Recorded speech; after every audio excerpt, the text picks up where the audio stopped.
शैतानिर्रजीम बिस्मिल्लाहिर्रहमानिर्रहीम। Dear students, अस्सलाम वालेकुम वरहमतुल्लाहि वबरकातुहू। आज जो हमने टॉपिक चूज़ किया है that is women's political representation. आपको याद होगा जो हमारा प्रीवियस लेक्चर है उसमें हमने डिस्कस किया था जेंडर एंड पॉलिटिक्स। तो उसमें मैंने आपको बताया था कि हाउ वी कंसिडर वुमेन, उसका हम रोल क्या मानते हैं कि what is her basic role, और जो डिस्क्रिमिनेशन उसको फेस करनी पड़ती थी उसके बारे में हमने डिस्कस किया, चाहे वो लिटरेसी के हिसाब से, चाहे वो जॉब के हिसाब से, चाहे वो इक्वल वेजेस के हिसाब से, या उसके जो मैंने आपको बताया था कि ये जो सेलेक्टिव अबॉर्शन होते हैं, सेक्स सेलेक्टिव अबॉर्शन होते हैं, तो उसके बारे में हमने डिटेल डिस्कस किया था प्रीवियस लेक्चर में। आज जो हमने देखा कि वो आज हम देखेंगे वुमेन्स पॉलिटिकल रिप्रेजेंटेशन। जो हमने प्रीवियस लेक्चर जो हमने डिस्कस किया उसके साथ इसका क्या रिलेशन है वो हम देखेंगे कि जो डिस्क्रिमिनेशन एक औरत को फेस करनी पड़ रही है उससे वुमेन पॉलिटिकल रिप्रेजेंटेशन अगर मिल जाए तो उससे कोई फ़र्क पड़ेगा कि नहीं पड़ेगा, वो आप इसमें देख लेंगे। अगर हम बात करेंगे कि जो हमारा ये टॉपिक है वुमेन्स पॉलिटिकल रिप्रेजेंटेशन, तो इसमें क्या मतलब क्या है कि अगर एक बात हम करेंगे कि एक औरत ही एक औरत का सोच सकते हैं, ज़्यादा सोच सकते हैं, मर्द भी सोचते हैं, मर्दों का भी सोच सकते हैं, लीडर जो हैं वो सोचते हैं, लेकिन जो उनके जो ख़ास मामलात है जहाँ पे उनके साथ डिस्क्रिमिनेशन होती है तो उसके बारे में एक औरत ही ज़्यादा सोच सकती है, वो कोई स्टेप ले सकती है, क्योंकि अगर उनके पास रिप्रेजेंटेशन हो। तो कहा गया है कि unless woman control the power their problems will not get adequate attention. जब तक न ये जो औरत पावर को कंट्रोल में लें, जब तक ना उसके पास पावर हो, तब तक जो वुमेन्स की जो प्रॉब्लम्स है या जो उनका जो मेन अटेंशन है उस पर ध्यान नहीं दिया जाता है, उस उनकी प्रॉब्लम्स की तरफ ध्यान नहीं दिया जाता है।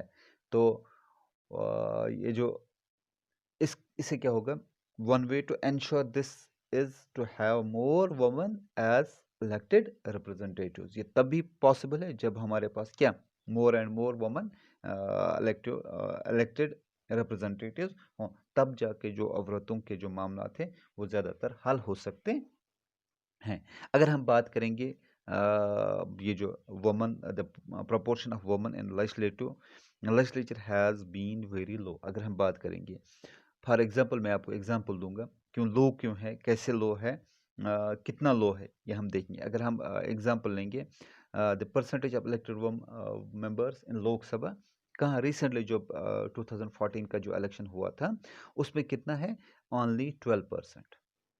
कितना है, दैट मीन्स कि अगर हम लोकसभा की बात करेंगे कितने मेंबर्स हैं, उसमें कितना है, ओनली 12%। मीन्स 100 में से सिर्फ 12 रिप्रेजेंटेटिव्स किनके हैं, women representative. That means a meagre representation is there of women.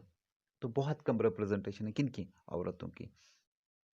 तो अगर हम इसी तरह स्टेट असम्बलीज़ की बात करें, अगर सब असम्बलीज़ को मिला के स्टेट जो असम्बलीज़ है पूरे हिंदुस्तान के, तो उसमें कितने, ओनली 5% जो है वुमेन रिप्रेजेंटेशन कहाँ पे, इसमें असम्बलीज़ में से कि 29 स्टेट्स थे, अब 28 ही रह गए हैं। अब उनको हम मिला के अगर हम बात करेंगे, से कि हम एग्जांपल लेंगे कि उसमें से 20,000 असेंबली मेंबर्स बनते हैं, हम एग्जांपल ले रहे हैं, ये फाइनल नहीं है, तो उसमें से कितने, ओनली 5%। दैट मीन्स अगर हम 20,000 को डिवाइड बाई 5 करेंगे तो दैट वो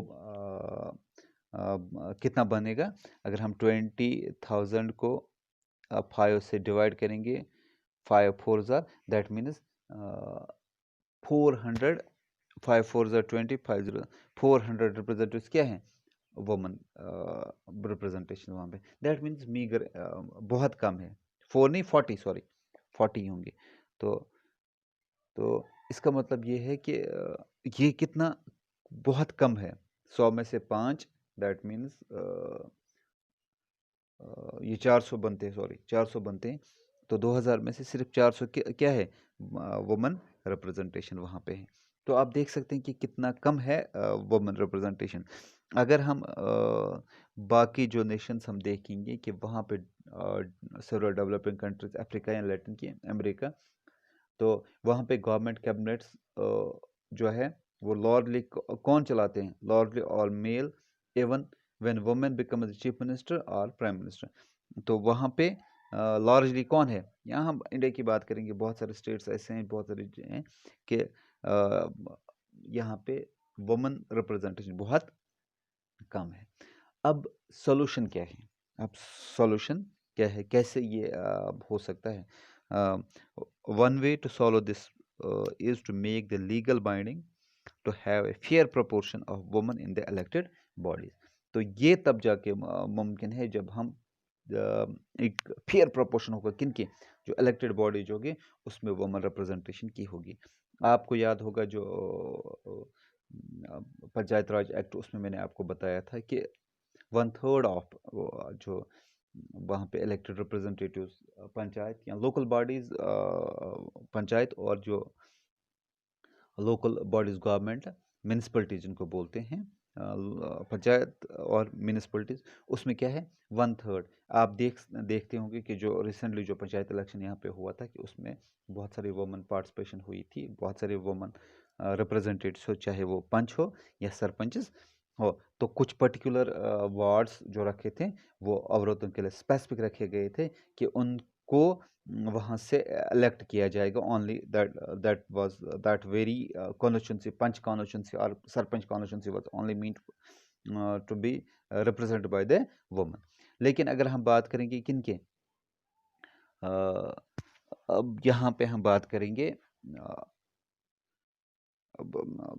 अगर हम पार्लियामेंट की बात करेंगे, लोकसभा की बात करेंगे या स्टेट असेंबलीज की बात करेंगे, तो उनके साथ भी यही होना चाहिए था। जैसे पंचायत में है, इस वक्त आप देख सकते हैं 10 लाख इलेक्टेड वुमेन रिप्रेजेंटेटिव्स कहाँ पे हैं, लोकल बॉडीज़ में, चाहे वो म्यूनिसपैलिटीज़ में हो चाहे वो पंचायत में है। लेकिन अगर हम इसकी बात करेंगे स्टेट असेंबलीज या लोकसभा पार्लियामेंट की बात करेंगे, तो बिल एक प्रपोजल के लिए बनाई गई थी जो पार्लियामेंट के पास है, पिछले 10 सालों से पड़ी हुई है, कि जहाँ उसमें ये कहा गया था कि वुमेन को हम रिप्रेजेंटेशन देंगे, 1/3 रिप्रेजेंटेशन उनको भी देनी चाहिए। तो सिमिलर रिप्रेजेंट जो मैंने आपको बताया, similar representation in the Lok Sabha and state assemblies for women. तो ये 10 सालों से रखा, वहाँ पे ही पेंडिंग रखा गया है, अभी तक उस पर कोई भी डिसीजन नहीं लिया गया है, बिल पास नहीं किए गए हैं। तो जेंडर डिवीजन जो है, तो अगर ये किस में एक्सप्रेस नहीं किया जाए, gender division is an example that some form of social division needs to be expressed in politics. तो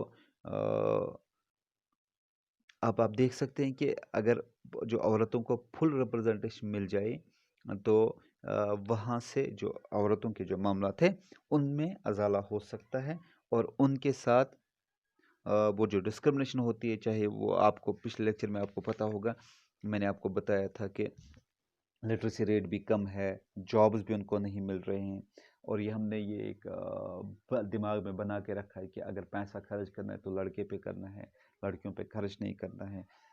हम फीमेल जो फ्यूड्स है उसको हम अबॉर्ट करते हैं।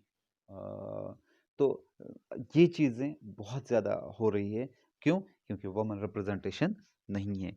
कि आई होप कि आपको ये क्लियर हुआ होगा जो हमने डिस्कस किया कि वुमेन पॉलिटिकल रिप्रेजेंटेशन ज़रूरी है, ज़रूरी नहीं है। तो आपको क्लियर हुआ कि वुमेन रिप्रेजेंटेशन ज़रूरी है। तो ये एक सोशल डिवीजन जिसके वजह से बन गया है, एक ग्रुप अलग सा बन गया है जो सोसाइटी में बहुत सारे प्रॉब्लम्स फेस कर रहे हैं। वजह क्या है? वजह हम है, क्योंकि हम उनको ड्यू रिगार्ड एंड रिस्पेक्ट नहीं दे रहे हैं, और उनकी रिप्रेजेंटेशन हम नहीं ले जा रहे हैं यहाँ पे ऐवान बाला में वहाँ पे उनकी रिप्रेजेंटेशन होनी चाहिए। इंशाल्लाह जो हमारा नेक्स्ट अब डिस्कशन होगा वो हमारा होगा जो रिलीजन, कम्युनलिज्म एंड पॉलिटिक्स, हम उस पे हम डिस्कस करेंगे नेक्स्ट लेक्चर में। तब तक के लिए आप मुझे इजाज़त दीजिए। अल्लाह हाफ़िज़।